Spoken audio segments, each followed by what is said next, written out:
பெற்றோர்களுக்கு பணிவிடை செய்வதை அல்லாஹ் நபித்துவத்துடைய ஒரு கடமையாக ஆக்கினான். இதுவெல்லாம் நபித்துவத்துடைய நபிமார்களுடைய கடமைகள். சுப்ஹானல்லாஹ். ஒரு நபிக்கே அல்லாஹ் பெற்றோர்களுக்கு பணிவிடை செய்வதை கடமையாக்கினான் என்றால் இந்த தன்மை அவர்களுடைய சிஃபத்தில் அவர்களுடைய ஹுல்கில் வர வேண்டும் என்று அல்லாஹ் விரும்பினான் என்றால் நாம் எல்லாம் யார்? ஆனால் நம்முடைய வாழ்க்கை மாறிவிடுகிறது திருமணத்திற்கு பிறகு. மிகப்பெரிய எச்சரிக்கையாக சொல்கிறேன், என்னையும் சேர்த்து சொல்கிறேன். மனைவி என்று ஒருவள் வந்துவிட்டால், குழந்தை என்று ஒன்று பிறந்து விட்டால், குடும்பம் என்று எமக்கென்று தனியாக உருவாகிவிட்டால் தாய் தந்தையை எல்லோரும் மறந்து விடுகிறார்கள். இல்ல மஷா அல்லாஹ், அல்லாஹ் பாதுகாத்தவர்களை தவிர. மனைவிக்கு கொடுக்கக்கூடிய முக்கியத்துவத்தில் 1% கூட தாய்க்கு கொடுப்பதில்லை.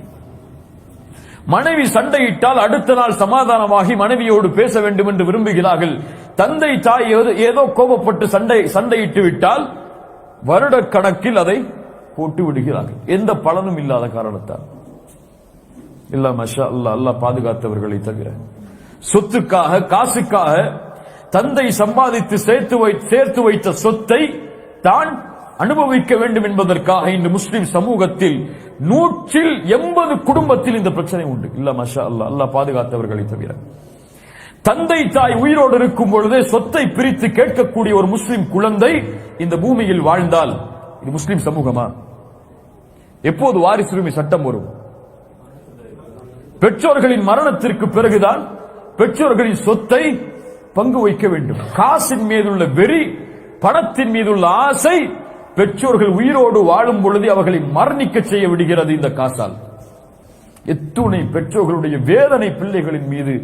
நான் வளர்த்த பிள்ளை என் சட்டையை பிடிக்கிறான் இந்த காசுக்காக, பணத்திற்காக, பண வெறிக்காக. யார் காட்டிய வழிமுறை இது? எந்த சமூகம் இப்படி உருவாக வேண்டும்? அல்லாஹு அக்பர். எத்துணை பெற்றோர்களுடைய வேதனை இன்று பெண் குழந்தைகளை திருமணம் செய்து கொடுக்கும் பொழுது தன் சொத்தில் ஒரு பெரும் பகுதியை பெண் பிள்ளைக்கு கொடுத்தால்தான் ஒரு ஆண் மகன் திருமணம் செய்வதற்கு தயாராகிறான் சில ஊர்களில். யார் சம்பாதித்த சொத்து அது? அந்த பெண் சம்பாதித்த சொத்தா உரிமையாக கேட்பதற்கு? அடுத்தவரின் சொத்தில் ஒரு சூறையாட விரும்பக்கூடிய ஒரு ஆண் மகன் இந்த சமூகத்தில் வாழ்கிறான் என்றால் தௌஹீதை கூறி அல்லது சலஃப் மன்ஹஜை கூறி அல்லது அகீதாவை கூறி அல்லது கொள்கையை கூறி என்ன பலன்? அடுத்தவருடைய உரிமையில் ஒரு அணுவை எடுத்தால் கூட நாளை மறுமையில் அரிகண்டங்களாக மாற்றப்படும் இருக்கும்போது தன் பிள்ளைக்காக, தனக்காக, தன்னுடைய பிள்ளைகளுடைய சரி பங்கிற்காக ஒரு பெற்றோர் சொத்தை சேர்த்து வைப்பார்கள். இந்த ஆண்மகன் வந்து இதை உங்களுடைய மகளுடைய பெயரில் எழுதி கொடுத்தால் தான் நான் திருமணம் செய்வேன் என்று சொல்லுவார். இப்படி நிர்பந்தமாகி பெற்றோர்களை விரும்பி அதை சேர்த்து கொடுக்கக்கூடிய காலமாக இது மாறிவிட்டது. அவ்வளவுதான். யாரும் விருப்பத்தோடு இதை ஆரம்பிக்கவில்லை. இது வழக்கமாக வேறு வழி இல்லை. கொடுத்தால்தான் திருமணம் இந்த ஊரில், இல்லை என்றால் வெளியூரில் பெண் ஆண்மகன் தேட வேண்டும், கிடைக்கிறது, அல்லது நம்முடைய ஊருடைய வழக்கத்திற்கு ஒத்து வராது என்பதற்காக முடிக்கிறார்கள். என்ன செய்வது? இந்த சமூகத்துடைய பலரை கொள்கையை மாற்ற விரும்புகிறோம், குணத்தை மாற்ற விரும்புகிறோம். ஆனால் கலாச்சாரம் என்று வரும்பொழுது பலர் தடுமாறுகிறோம், பலர் தோற்று விடுகிறோம். அந்த விஷயத்தில் உண்மை அதுதான். பலர் அதில் தோற்று விடுகிறோம். தூதருக்கு அல்லாஹ் இட்ட கட்டளை என்ன தெரியுமா? ஜைனபை யார் மனம் முடித்தார்கள்?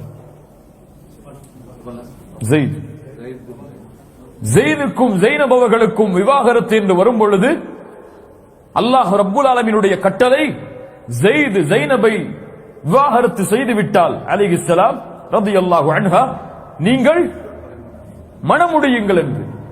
தூதர் அஞ்சினார்கள் மணம் முடிப்பதற்கு. ஏன் அஞ்சினார்கள்? வளர்ப்பு மகளின் மனைவியை திருமணம் செய்வது அவர்கள் விவாகரத்து செய்ததற்கு பிறகு ஐயாமுல் ஜாஹிலியாவுடைய கலாச்சாரத்தில் மகளை திருமணம் செய்வதற்கு சமம். தூதர் பயந்தார்கள். அல்லாஹ் கூறுகிறான், அத்தஹ்ஷன் நாஸ், நபியை பார்த்து அல்லாஹ் கேட்கிறான், நபியே மக்களை பயப்படுகிறீர்களா இதை செயல்படுத்துவதற்கு? வல்லாஹு அஹக்கு அன் தஹ்ஷா, நீங்கள் பயப்படுவதற்கு தகுதியானவன் அல்லாஹ் ஒருவன் தான். தூதர் இந்த வசனம் இறங்கியதற்கு பிறகு சொன்னார்கள், நான் ஜைனபை மணம் முடிக்கிறேன். ஊர் எதிர்த்தால் என்ன, உலகம் எதிர்த்தால் என்ன, இந்த ஊருடைய அரபுகளுடைய கலாச்சாரத்தில் இது இல்லை என்றால் என்ன, என் ரப்புடைய கலாச்சாரம் இதற்கு அனுமதி அளிக்கிறது, இதை நான் செய்வேன்.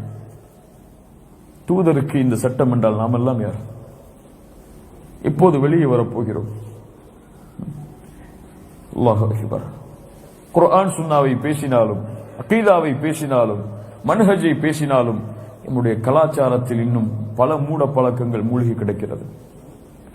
அல்லாஹ் ரப்புல் ஆலமீன் மரியம் அலைஹிஸ்ஸலாம் அவர்களுக்கு பிறந்த ஈசாவின் மூலமாக அல்லாஹ் உணர்த்துகிறான், வபர்ரம் பிவாலிததி, என் பெற்றோர்களுக்கு நான் பணிவிடை செய்யும்படி ஏவப்பட்டிருக்கிறேன்.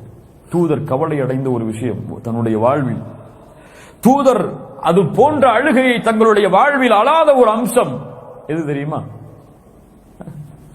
மதீனாவில் இருந்து மக்காவிற்கு திரும்பி வரும் பொழுது ஆபஹா என்ற இடத்தை அடைந்தார்கள் தூதர். இன்றும் இருக்கிறது அந்த இடம், அபஹா. அந்த இடத்தை அடைந்தவுடன் ஒரு கபருக்கு அருகில் இருந்து கொண்டு அழுது கொண்டே இருக்கிறார்கள். தேம்பி தேம்பி அழுகிறார்கள். 6 வயதில் வந்த அழுகை மீண்டும் வருகிறது. தாயுடைய கபருக்கு முன்னால் உமர் அவர்கள் கேட்கிறார்கள், அல்லாஹ்வுடைய தூதரே, யாருடைய கபர் இது? ஏன் இங்கே அழுகிறீர்கள்? அல்லாஹ்வுடைய தூதர் சொன்னார்கள், இது என்னுடைய தாயுடைய கபர். அல்லாஹ்விடத்தில் அனுமதி கேட்டேன் என் தாயுடைய கபரை ஜியாரத் செய்வதற்கு. அல்லாஹ் எனக்கு அனுமதி அளித்தான். என் தாய்க்காக பாவ மன்னிப்பை கேட்பதற்காக அல்லாஹ்விடத்தில் அனுமதி கேட்டேன். அல்லாஹ் தடுத்து விட்டான். யாருக்கு?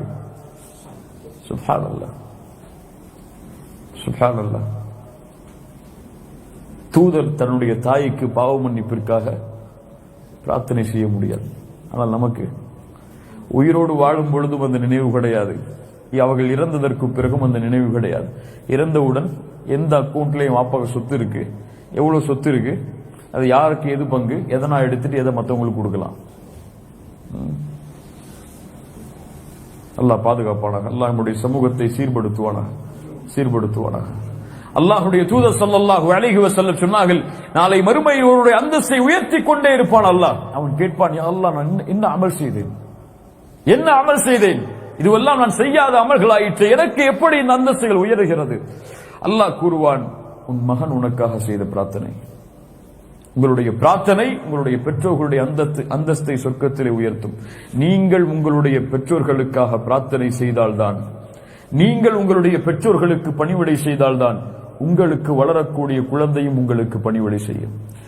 இல்லை என்றால் எப்படி நீங்கள் நடந்தீர்களோ அப்படித்தான் நடப்பீர்கள்.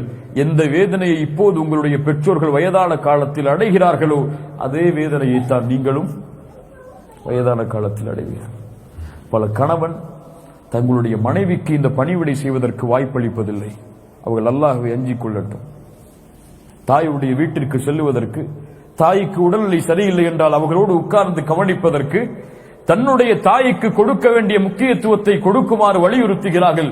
ஆனால் மனைவியுடைய தாய் என்று வரும்பொழுது இரண்டாவது தரம் பார்க்கிறார்கள்.